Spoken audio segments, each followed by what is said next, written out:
April of 1945, the US government selected several Japanese cities, and these cities were to remain untouched in the ongoing American firebombing campaign. This firebombing campaign was devastating Japan. Hundreds of thousands of Japanese civilians were dying in this campaign. You know, in Tokyo alone, the number of deaths was over 100,000. That's one city. And the American campaign was targeting over 60 cities.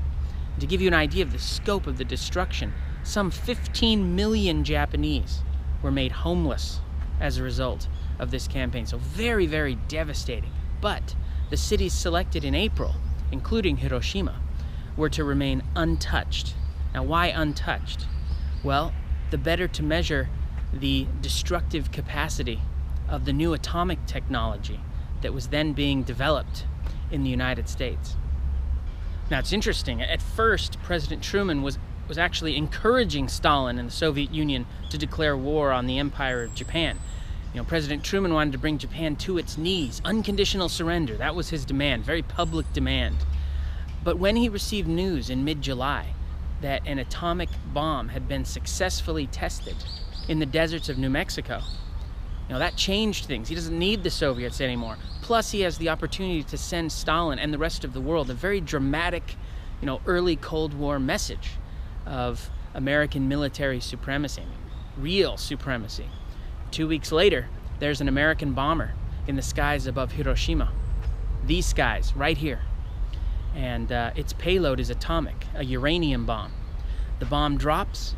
Almost a third of Hiroshima's population is incinerated. Tens of thousands will die later. 2/3 of the city's buildings are completely destroyed or rendered non-functional. One bomb did this. Truly, a new age had dawned for humanity. It's important to keep in mind that the Japanese higher-ups, the military leaders and whatnot, they knew that Japan had lost. Months before the atomic bombs, they knew that Japan had lost. Just like American civil and military leaders, months before, August 6th and 9th, knew that Japan had lost. The question now was, how would Japan surrender? And this is exactly what Japanese Supreme War Council were discussing on August 9th, when they got together 3 days after Hiroshima with the emperor, discussing how to surrender. Would it be conditional surrender? How conditional, if conditional? Would it be unconditional surrender? So these are the types of questions they're talking about. What they didn't know was that at that moment, as they're meeting, a second atomic payload is being delivered by another US bomber.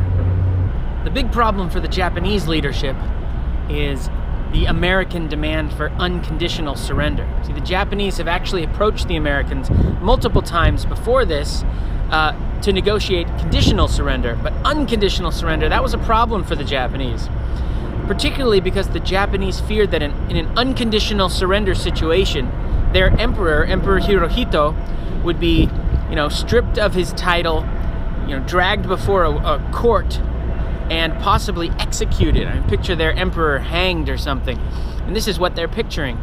And this is a big deal. And the Japanese have revered the same imperial line for 1,500 years at this point. And if you go by Japanese tradition, for 2,500 years. Same imperial line. Emperor Hirohito was said to descend directly from the sun goddess Amaterasu. So you can see how this means something culturally differently to the Japanese than it does to the Americans. I mean, this is the big holdup.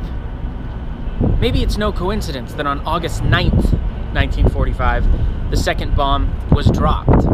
On August 8th, the USSR had declared war officially on Japan and was, sweeping across Manchuria actually quite easily on its way to Japan. And so maybe there's some connection there. But be that as it may, on August 9th, a second American bomber was to be found in the skies above me right here in the Japanese city of Kokura.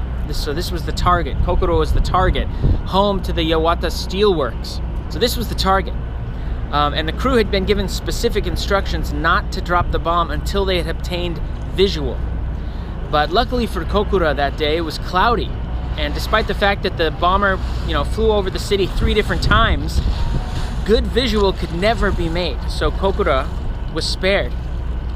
Picture that bomber flying over the city, bomb bays open, ready to drop, ready to press the trigger, but it just never happened. And what makes the sparing of Kokura even more interesting or amazing is that Kokura was also the backup to the Hiroshima bombing. So this was supposed to be the backup if it was cloudy in Hiroshima, but it was clear skied that day. So clear skies saved Kokura the first time, and then cloudy skies saved Kokura the second time. But unfortunately, those same cloudy skies doomed Nagasaki. An alternate target had already been selected, Japan's most Christian city, Nagasaki. And Nagasaki was also home to the Mitsubishi Steel and Armament Works, but this factory had long been sort of non-productive for Japan since an Allied blockade had caused it to run out of raw materials. That's the situation when an American crew found itself in the skies above Nagasaki. Now the weather here was clear, and the target was easy to spot on account of the largest Christian church, or one of the largest Catholic cathedrals in East Asia, Urakami Cathedral, St. Mary's. And so when the crew saw the cathedral from 31,000 feet up, they knew they were in the right place, they made visual, and they let that plutonium bomb fly. Of course, much has been said in the decades since the dropping of the bombs at Hiroshima and Nagasaki in order to justify the incineration of hundreds of thousands of civilians. And of course, particularly as Americans, you'd want to justify it. No one wants to believe their country would have, done something terrible unless it absolutely had to. Of course, that's conflating country and government, but that's a whole nother discussion. Scholars today, I think for the most part, would not agree with the numbers that originally were thrown out in terms of the numbers of American lives that would have been lost if the bombs hadn't been dropped. And we've all heard this story. 500,000 American lives, 1 million American lives would have been lost in an invasion of the home islands of Japan. That's the story I heard growing up. It's the story I heard in high school and college, that 1 million American lives, it was always 1 million. 1 million American lives would have been lost in an invasion of the home islands. Well, I don't know how many scholars still accept those numbers.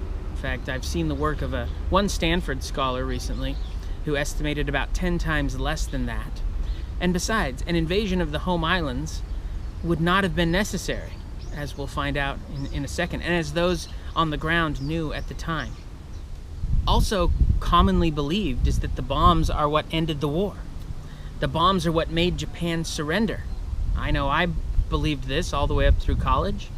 The dropping of the atomic bombs prevented the need for an invasion of the home islands of Japan, in which case the Americans would have had to fight the Japanese down to the last man. The Japanese were prepared to fight to the last man. That's just how the Japanese fought. Well, this too turns out to be a little bit of a myth. Those on the ground, those in the know, deny it and rejected it, even at the time. Not only did those at the top, Eisenhower on down, have serious misgivings about using the bomb, but those who were most involved in Japan in the war denied that the bombs had anything to do with the surrender. And for a lot of people, this is new information. But for example, the Air Force general who was carrying out the firebombings at the time, he's the mastermind of the firebombings and then the executor of the firebombings in Japan, he said that the bombings had, the atomic bombings had nothing to do with the surrender, and the Japanese were going to surrender like in 2 weeks anyway. The commander-in-chief of the Pacific Fleet, Fleet Admiral Nimitz, he said the same thing. He said, militarily speaking, the dropping of the atomic bombs had nothing to do with Japan's surrender. This was already in the process of happening. These are powerful testimonies. Well, in 1946, the year after the war ended, the Strategic Bombing Survey, which is a U.S. government-backed group, they interviewed tons of people on the American side, tons of survivors on the Japanese side.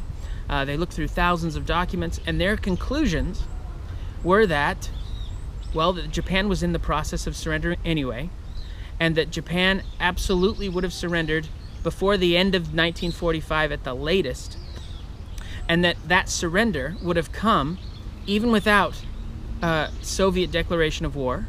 That surrender would have come even without an invasion of Japan, or even a stated and planned invasion of Japan, and that surrender would have come even without the dropping of the atomic bombs.